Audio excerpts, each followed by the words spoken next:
तो नमस्कार साथियों, दोस्तों, आपको सादर प्रणाम है। जहाँ से भी आप वीडियो देख रहे हैं आपको नमस्कार है। तो जैसा कि हमने पिछले बार जो वीडियो था उसमें हमने क्या बताया था कि कोई भी स्पीच देने के लिए कोई स्पीकर जो है जब स्टेज पे खड़ा होता है तो कुछ चीज़ें मेंटेन करता है। अगर वो कुछ चीज़ें मेंटेन ना करे तो वो कुछ भी नहीं बोल पाएगा। अगर कितना भी 1.5 घंटे 2 घंटे का वो बना के रखा है स्पीच, आधा घंटा भी नहीं बोल सकता। तो स्पीच को अच्छा करने के लिए और किस चीज़ की ज़रूरत है उस चीज़ को आज हम लोग देखने वाले हैं। तो है क्या कि जो हमारा बॉडी लैंग्वेज है वो 55% मायने रखता है और टोन जो है 38% मायने रखता है, और जो हम शब्द बोलते हैं वो केवल 7% यूज होता है। तो देखते हैं 55% जो है वो डिपेंड करता है हमारा, dependent on your body language. कोई भी स्पीच के लिए कहीं भाषण दे रहे हैं, स्पीच की जरूरत पड़ गई तो depends on your body language.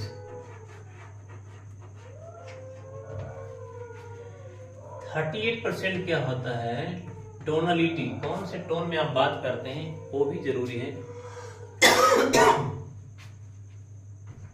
दोस्तों, मैं आपको बता दूं कि मैं NLPN हूँ, न्यूरो लिंग्विस्टिक प्रोग्रामिंग का कोर्स मैंने एडवांस का कोर्स कर रखा है और लाइफ कोच का भी कोर्स कर रखा है, और मैं एक मोटिवेशनल स्पीकर भी हूँ और राइटर भी हूँ। हमने एक किताबें लिखी है जो ऑलरेडी आपको अमेजॉन फ्लिपकार्ट पे मिल जाएगा। उस किताब का नाम है लाइफ कोच, मनी, रिलेशनशिप, लेटिंग गो, सक्सेस। तो 5 टॉपिक कवर करता है और बहुत ही कम पैसे में आपको मिल जाएंगे फ्लिपकार्ट से। किताब का नाम है लाइफ कोच, मनी, रिलेशनशिप, लेटिंग गो, सक्सेस। तो 38% क्या होता है? हमारा जो टोन यूज करते हैं, टोन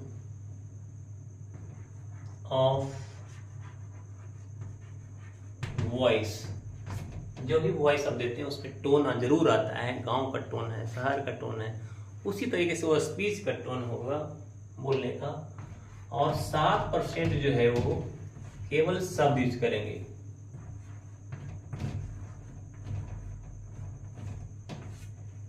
बोलने में शब्द तो लगेगा ना, तो वो शब्द वर्ड जो है केवल 7% ही यूज होगा।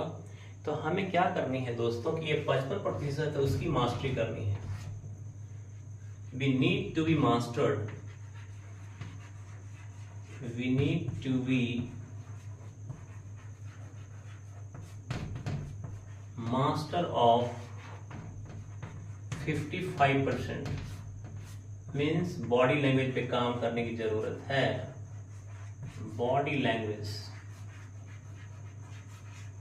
जैसे अगर हमारे देश के माननीय प्रधानमंत्री जी श्री नरेंद्र मोदी जी और राहुल गांधी दोनों ही स्पीच देते रहे तो आपको समझ में पूरी तरीके से आ जाएगा कि कौन सा स्पीच आपको अच्छा लगा और कौन सा नहीं, है ना। और वो किन की भाषण में दमदार वो बातें थीं, वो देश के लिए हित में था, और किन की बातें नहीं थी, और किन की बातें वो चीज़, चूँकि इसमें देख लिया जाता है। सपोज बॉडी लैंग्वेज ही अगर सही नहीं है तो आप क्या बोल पाएंगे? कुछ नहीं बोल पाएंगे।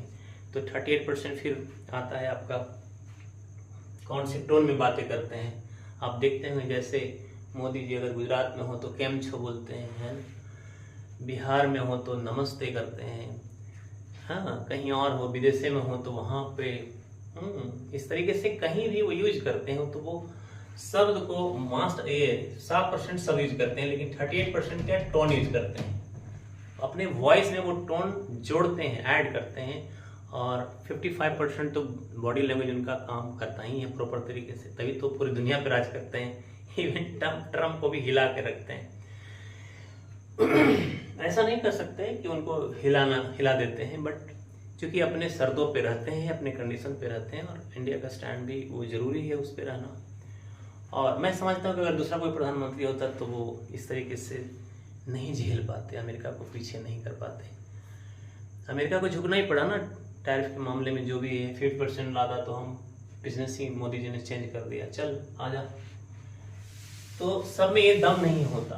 तो ऐसे प्रधानमंत्री जी की जरूरत है जो देश को आगे लेकर जाए और हमारा विकासशील देश को विकसित देश में कन्वर्ट कर सके। तो चलिए दोस्तों, आज हम लोग देखते हैं कि जो हमारा फिजियोलॉजिकल चीजें हैं, जो शारीरिक से रिलेटेड चीज हैं, वो कितना मायने रखते हैं। तो हमने कहा कि 55% की मास्टरी करनी है, जिसमें फिजियो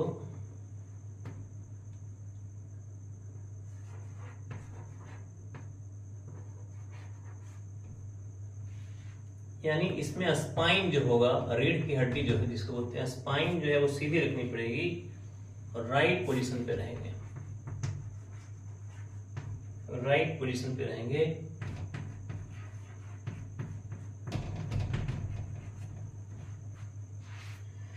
अस्सी बिलियन न्यूरॉन जो माइंड में होता है, 80 बिलियन न्यूरॉन तभी तो एक्टिवेट होंगे। 80 बिलियन न्यूरॉन एक्टिवेट करने के लिए इसी को लर्न टू इम्प्रूव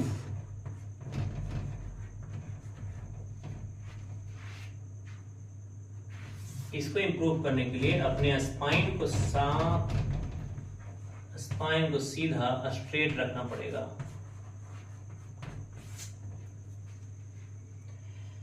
जब कोई समय बोल रहे हैं और उनकी गर्दन सीधी नहीं है, स्पाइन सीधी नहीं है, स्ट्रेट नहीं है, तो वो कुछ भी नहीं बोल पाएंगे। चेस्ट ओपन होनी चाहिए, है ना। कोई स्पीच दे रहे हैं, स्पीच अगर दे रहे हैं तो जो चेस्ट है वो ओपन शोल्डर होनी चाहिए,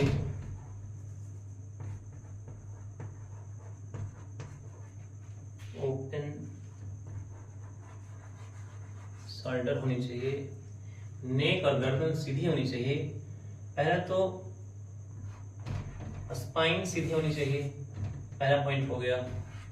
दूसरा पॉइंट, चेस्ट ओपन शोल्डर होनी चाहिए। जैसे ऐसे इस तरह से झुक के नहीं रह सकते। तना हुआ होना बहुत जरूरी है, ज्यादा भी तना हुआ नहीं, बट अकॉर्डिंग टू सिचुएशंस। और क्या होगा, तीसरा पॉइंट जो होगा वो नेक यानी गर्दन जो है वो सीधी होनी चाहिए।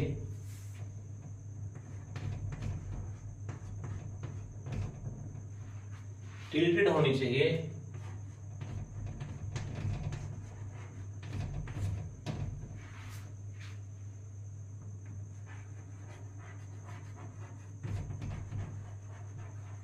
बॉडी माइंड में रिफ्लेक्ट होना चाहिए।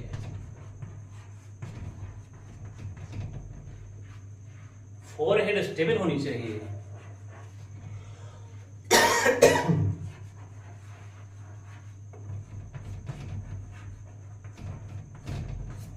जिनमें कॉन्फिडेंस नजर नहीं आएगा ना, तो यहाँ पे दाग आएगा। कॉन्फिडेंस होना, फोरहेड में क्या होनी चाहिए, स्टेबल फॉर्म में होनी चाहिए। मसल्स रिलैक्स होनी चाहिए।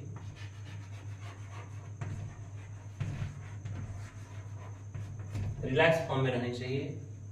आई कांटेक्ट बराबर होनी चाहिए।